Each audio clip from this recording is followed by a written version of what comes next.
Hi, I'm Sarah. Today, I'm going to read you the story of Emily, which is titled like this. While I was preparing for my mom's birthday, I overheard my sister whisper, "I can't wait for Emily to get out." Mom laughed.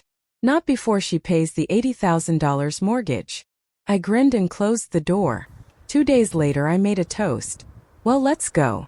I'm Emily, and this is how my life got completely messed up." It all started as I was about to graduate from college. I had my whole future planned out. Get my degree, find a good job, maybe get my own place. Normal stuff that every 22-year-old dreams about, right? But then one phone call changed everything. "Emily, honey, we need to talk," Mom said over the phone. Her voice sounded weird, like she'd been crying. "Can you come home this weekend? It's about your father." That Friday, I drove home with my stomach in knots. When I walked into our house, I could tell something was seriously wrong. Dad was sitting at the kitchen table, looking pale and tired. Mom was hovering around him like he might break into pieces. "What's going on?" I asked, dropping my backpack by the door. Dad looked up at me with these tired eyes. "I went to the doctor last week for my chest pains. Turns out my heart isn't doing so great, kiddo." My world just stopped. Dad had always been this strong guy who worked construction, never complaining about anything. Seeing him look so small and fragile scared the hell out of me. "The doctor says I can't do physical work anymore," he continued. "I'm going to have to find something part-time, something easier on my body."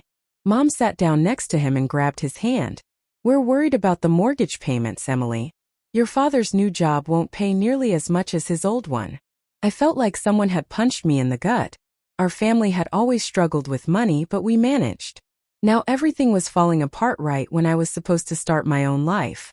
"And there's your sister to think about, too," Mom added, glancing toward the stairs. "Jessica's only 16, still in high school. She needs things for school clothes. You know how teenagers are." At that moment, Jessica came bouncing down the stairs, earbuds in, completely oblivious to the heavy conversation happening in the kitchen. She looked so young and carefree, 6 years younger than me. She'd always been the baby of the family. "Hey, Em," she said, barely looking up from her phone. "Didn't know you were coming home." "Hey, Jess," I managed to say, my voice sounding weird even to me. After Jessica disappeared into the living room, Mom leaned forward and looked at me with desperate eyes. "Emily, we know this is a lot to ask, but we need your help. Would you consider moving back home after graduation? Just for a while until we get back on our feet." I stared at them both, feeling the weight of their expectations crushing down on me. These were my parents, the people who raised me, who supported me through college. How could I say no? So I graduated college and moved back into my childhood bedroom. Within a week, I landed a decent job at an accounting firm. The pay was pretty good for a fresh graduate, and I felt proud of myself for getting hired so quickly. But that pride didn't last long. My first paycheck came and I was excited to finally have some real money. I deposited it and came home ready to talk about my budget. Maybe set aside some money for myself. "Emily, the mortgage payment is due tomorrow," Dad said as soon as I walked through the door. "And we got the electric bill today." Just like that, my entire paycheck disappeared. Mortgage, utilities, groceries, gas money. Everything went to keeping our family afloat. I kept telling myself it was temporary, that things would get better, but they didn't. Month after month, my paychecks went straight to family expenses. I watched my bank account stay practically empty while I worked 40 hours a week. Meanwhile, Jessica got everything she needed for school. New clothes, supplies, money for activities with her friends. She needs to fit in, Mom would say whenever I questioned the spending on Jessica.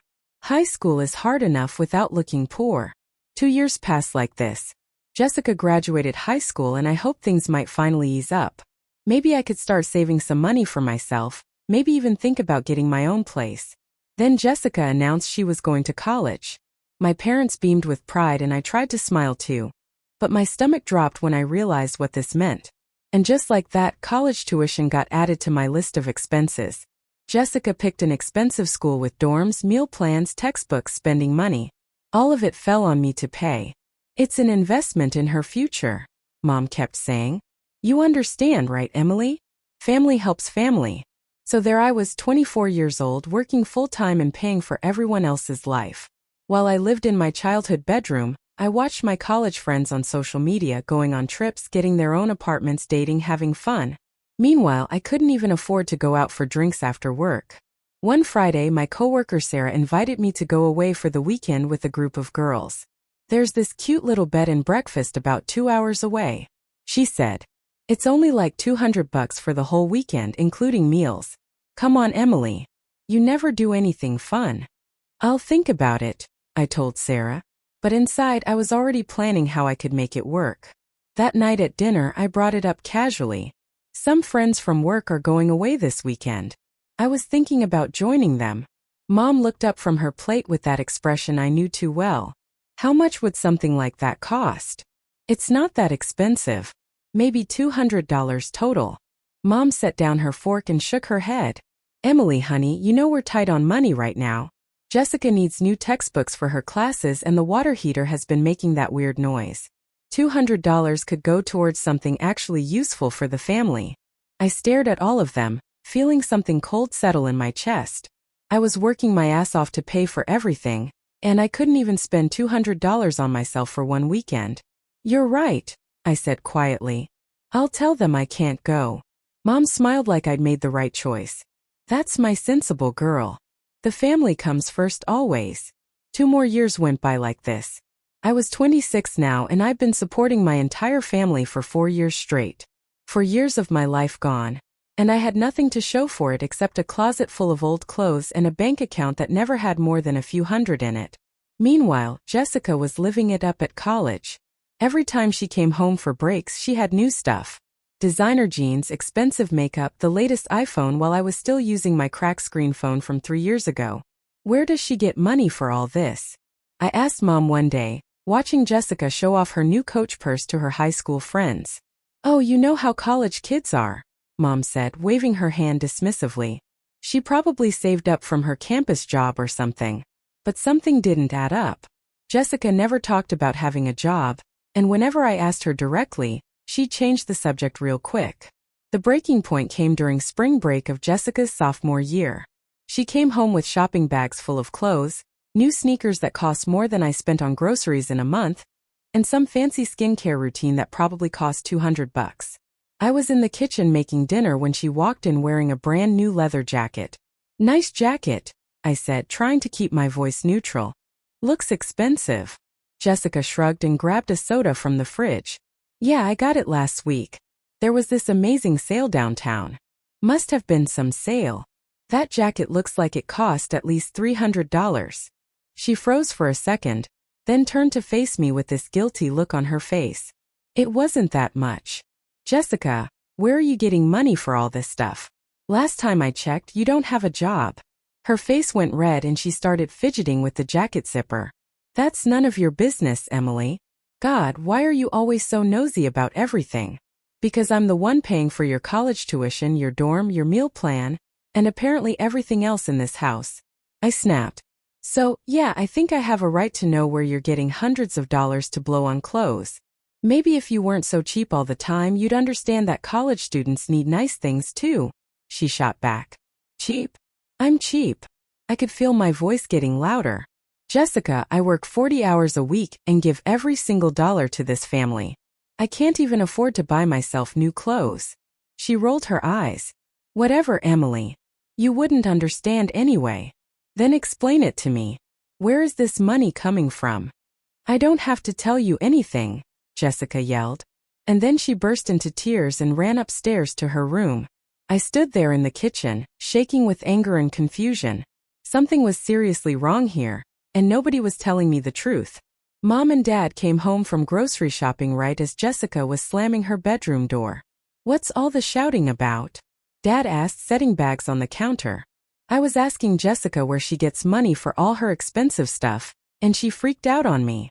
Mom and Dad exchanged this weird look, and Mom started unpacking groceries really fast, not meeting my eyes. Emily, you need to stop bothering your sister about her personal business. Personal business?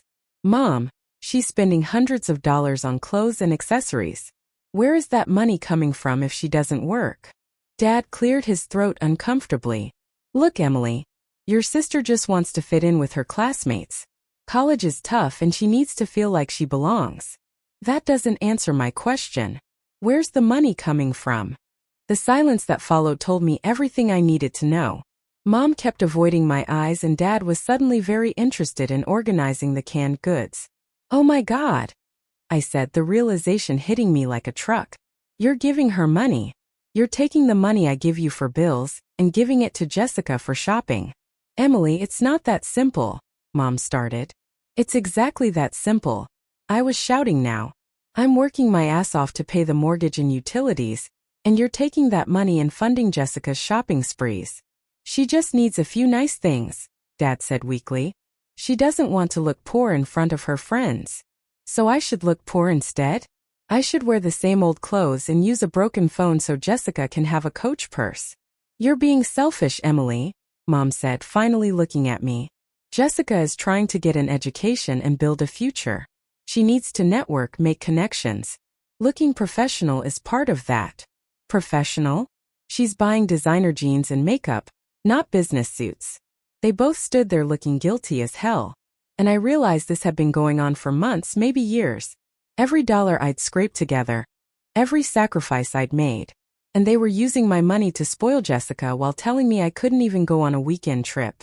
This stops now, I said firmly. I give you money for necessities. Mortgage, utilities, groceries. That's it. No more funding Jessica's lifestyle. Mom's face hardened. Emily, you're being unreasonable. Your sister deserves to enjoy her college experience. And I deserve to have some kind of life too. But instead, I'm trapped here paying for everyone else while you lie to me about where the money goes. Dad tried to play peacemaker. Maybe we can work something out. Find a compromise. The compromise is that Jessica stops spending my money on unnecessary crap. If she wants designer clothes, she can get a job like every other college student.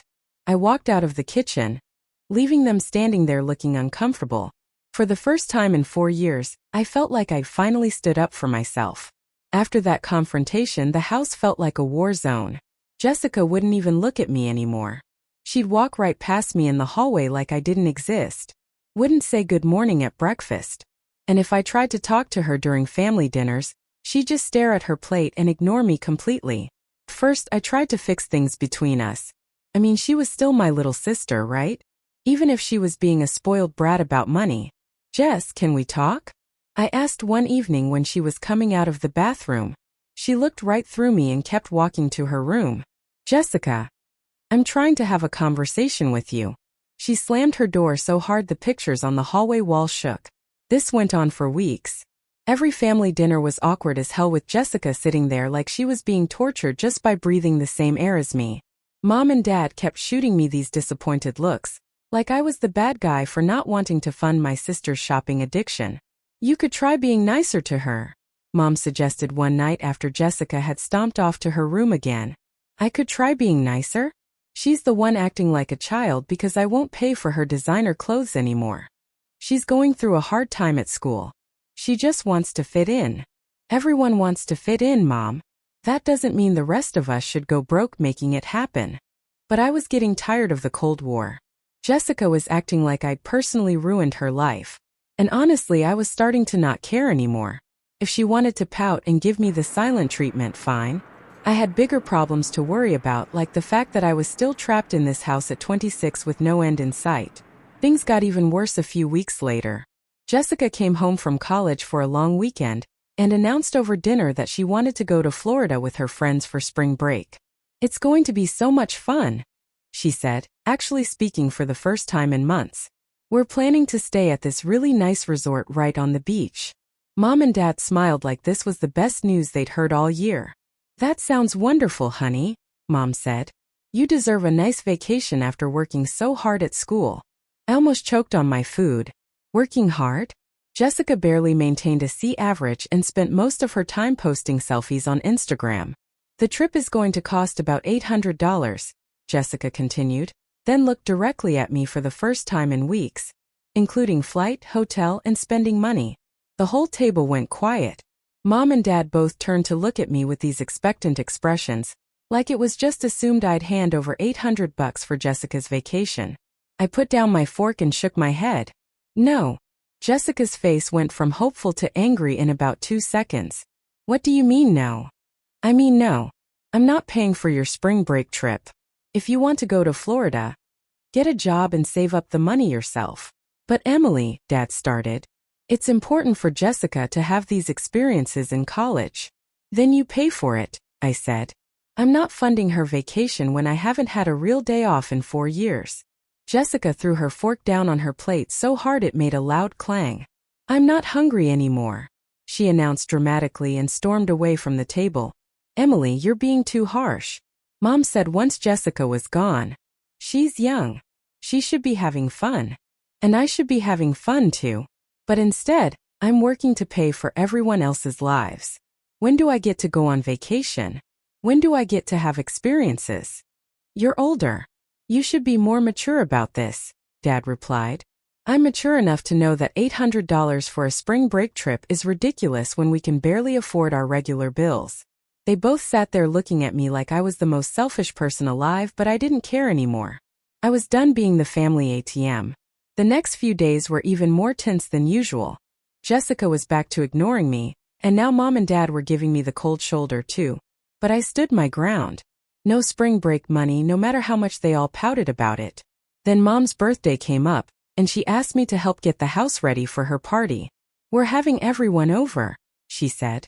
Your aunts and uncles, some of our friends from church. I want the house to look perfect. I agreed to help because despite everything, she was still my mother. We spent the whole day cleaning and I even helped her cook some of the food for the party. I'm going upstairs to clean the guest room, I told her when we were almost done with the main floor. I was up there dusting and vacuuming when I realized I was thirsty.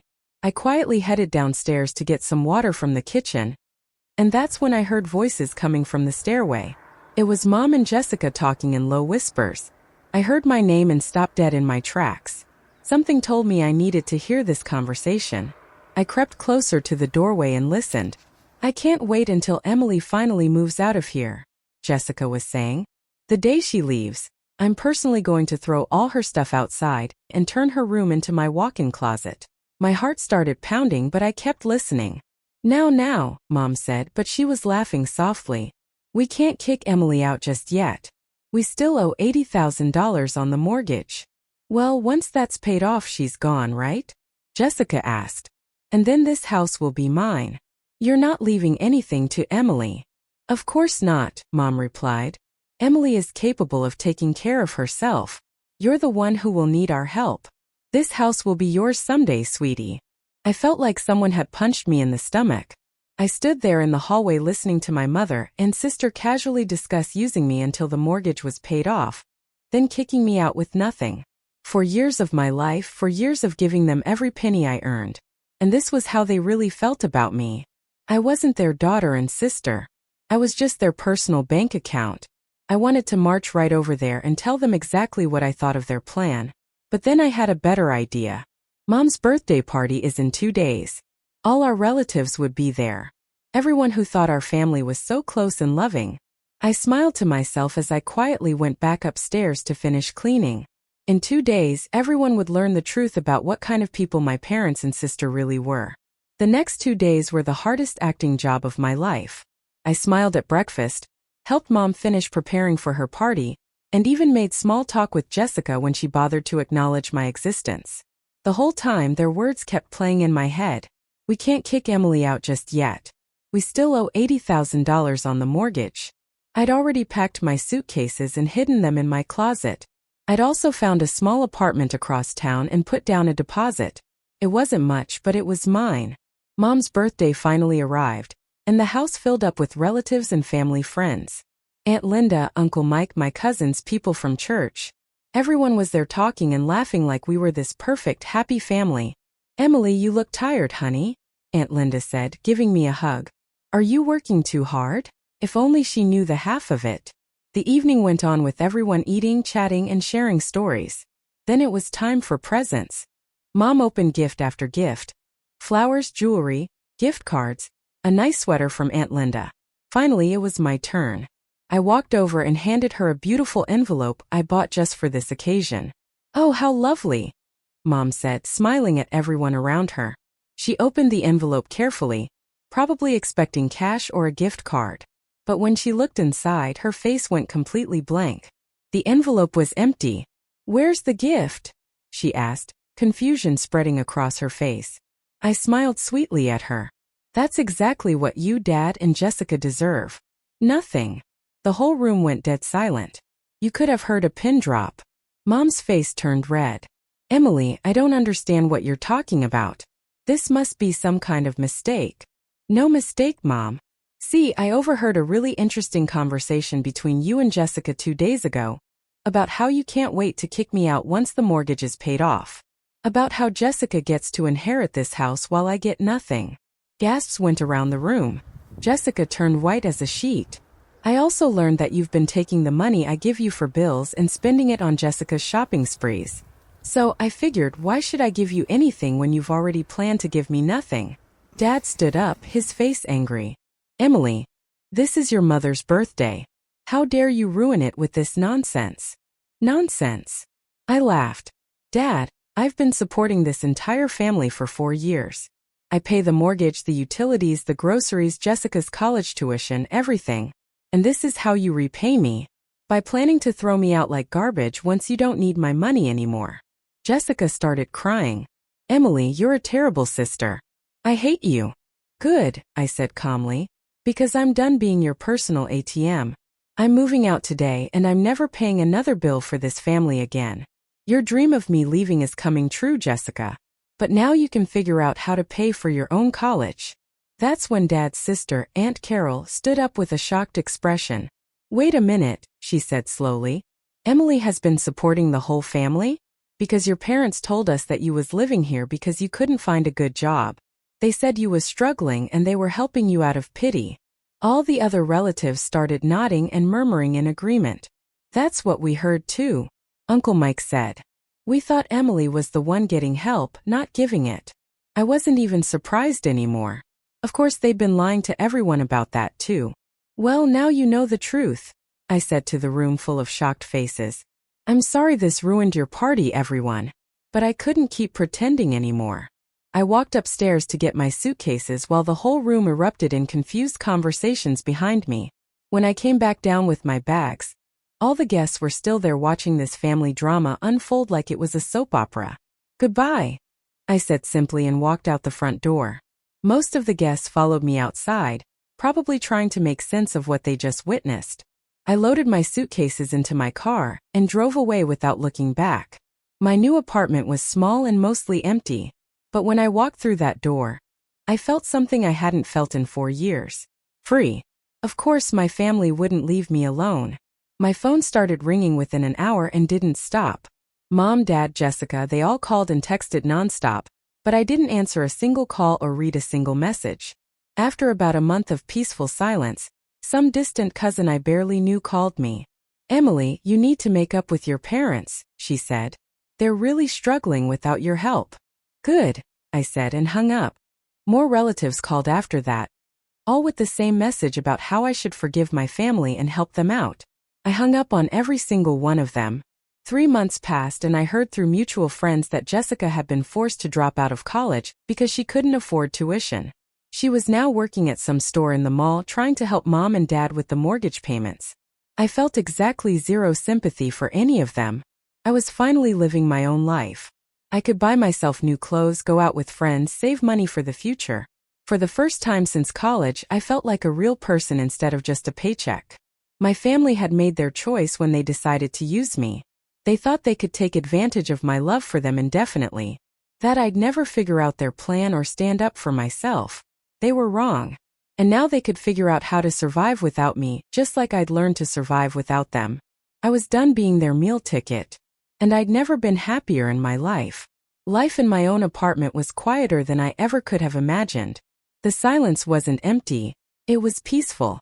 For the first few weeks, I'd just sit on my secondhand couch and soak it in. No one was asking me for money. No one was making me feel guilty for wanting a life. I could breathe. I started doing things just for me. I bought a new pair of jeans without having to justify the cost to anyone. I went out for drinks with Sarah and my other coworkers on a Friday night and didn't feel a knot in my stomach the entire time. I even signed up for a weekend painting class, something I'd always wanted to do but never had the time or money for. It was my money. My time. The calls from my family eventually trickled off. They turned into texts and then those turned into nothing. I heard through the grapevine, usually a well-meaning but nosy relative who I'd quickly shut down, that things weren't going well for them. The mortgage was becoming a real problem without my income. Jessica, apparently, was miserable working retail and blamed me for ruining her life. I found I didn't care. Their problems were no longer mine. About 6 months after I'd left, I came home from work to find my dad waiting outside my apartment door. He looked older, more worn down than I'd ever seen him, even when he was sick. "Emily," he said, his voice rough. "Can we talk? Just for a minute." I was tempted to tell him to leave, but a part of me was curious. I unlocked the door and let him in. He looked around my small, tidy living room, at the one painting from my class I'd hung on the wall. "You've done well for yourself," he said, and it almost sounded like he meant it. "I have," I replied, not offering him a drink, not sitting down. "What do you want, Dad?" He sighed, a heavy, tired sound. "It's your mother. The stress, it's been hard on her. On all of us. We were wrong, Emily. The way we treated you. It wasn't fair." I just looked at him, waiting for the ask. It always came. "We're going to lose the house," he said, his shoulders slumping. "The bank sent a notice. We can't keep up. Jessica's paycheck is barely enough for groceries. If you could just help us with one payment. Just to get us back on our feet. We're family." There it was. The same plea wrapped in a new apology. But this time it didn't make me angry. It just made me sad. "Dad," I said, my voice calm, "do you remember what Mom and Jessica said about me? That they couldn't wait for me to get out? That the house would be Jessica's once the mortgage was paid." He flinched and looked at the floor. "They didn't mean it. They were just talking." "They meant it," I said. "And so did you when you stood by and let it happen. You didn't just need a daughter. You needed a funder. Well, I'm not that anymore. I'm sorry you're losing the house. Truly I am. But I am not the solution to that problem." His face fell and for a moment he looked like a lost little boy. "So that's it? You'd let your family become homeless?" "No," I said softly. "You let your family become homeless when you decided to use one daughter to spoil the other. You made your choices. Now I'm making mine. I need you to leave." He looked like he wanted to argue, but he saw the finality in my eyes. He nodded slowly and walked out the door without another word. I locked it behind him and leaned against it, expecting to feel a wave of guilt. But it never came. Instead, I felt strong. I had finally completely broken free. A year later, I got a promotion and a significant raise. I used the extra money to move into a nicer, bigger apartment with a view of the city. I didn't have to consult anyone. I didn't have to sacrifice. I just did it.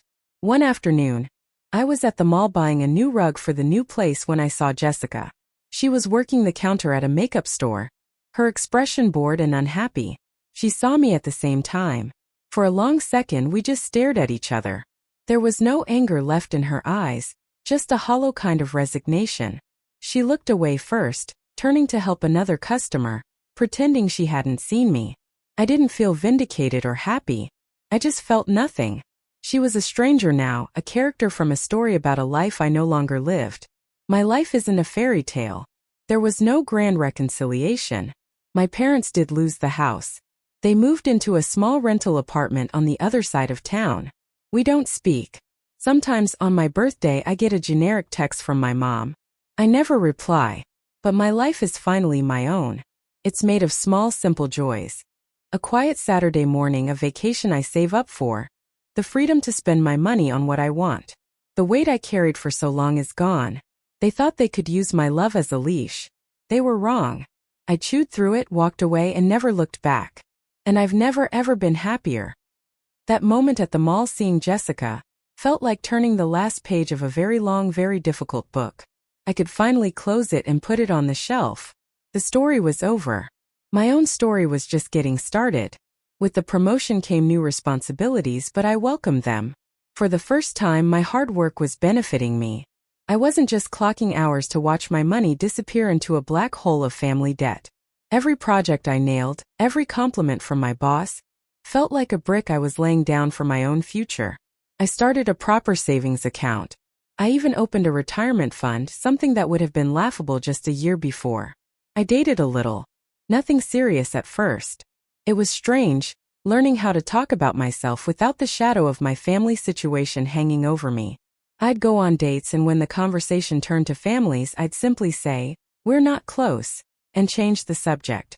It was liberating to be defined by my job, my hobbies, my dreams, not by my role as a financial lifeline. About 2 years after I'd left, I met Mark. He was a graphic designer, funny and kind, with none of the baggage I was used to seeing in people. On our third date, over pizza at his apartment, he asked me about my family. It was a natural question, but my stomach still did a little flip. I gave him my standard, "We're not close" line. He nodded, not pushing, but then he said, "That's okay. You can tell me about it someday if you want. Or not. You seem like you've done just fine on your own." And I realized I had. That was the moment I knew I really liked him. He saw me, not a collection of problems or a source of drama. Life settled into a comfortable, happy rhythm. Then, one rainy Tuesday evening, my phone buzzed with an unknown number. Normally, I'd let it go to voicemail, but I was waiting for a delivery. I answered. "Emily." It was my Aunt Carol, the one who had spoken up at the birthday party. She sounded hesitant. "Aunt Carol. Hi." My guard was immediately up. Was she calling to guilt-trip me again? "I know you probably don't want to hear from me," she started, as if reading my mind. "And I'm not calling to ask for anything. I thought you should know. Your father had a minor heart attack last week. The news landed, but it didn't shatter me like it would have in the old days. There was a pang of concern, of course. He was still my dad, but it was distant, like hearing about an acquaintance. Is he okay?" I asked, my voice even. "He's stable. He's home now." It was a wake-up call for them, Emily. Especially for your mother. She paused. "I'm not making excuses for them. What they did to you was awful. I think they finally understand the cost." I didn't say anything. What was there to say? Understanding came far too late. "Your mother asked me to tell you," Aunt Carol continued softly. "She didn't have the nerve to call herself. She said to tell you she's sorry. For everything." "Thank you for letting me know, Aunt Carol," I said, my tone formal final. "I appreciate it." We hung up. I stood by my window watching the rain streak down the glass. I thought about going to the hospital. I thought about sending a card. But then I thought about the $80,000 mortgage, the designer purses, the spring break trip, the whispered plans to discard me. I thought about the years I lost. The guilt didn't come. Instead, a profound sense of peace settled over me. My obligation to them had expired. My own well-being was no longer negotiable. I never called. I never visited. I heard through Aunt Carol again, months later, that my parents had downsized to a small condo and were managing. Jessica had moved in with a boyfriend. Their lives had moved on, as had mine. Last month, Mark and I got engaged. We're planning a small wedding, just a few close friends. As I look at the future we're building together, a partnership based on equality and respect, the past feels like a faded photograph. The colors are dull, the edges are soft, and it holds no power over me anymore. My family made a choice to see me as a means to an end. In doing so, they lost a daughter. But I found myself. And that, I've learned, is the only thing that truly matters. The story of Emily isn't about how my life got messed up. It's about how I put it back together piece by piece, into something stronger and more beautiful than it ever was before. And that's a story I'm proud to tell.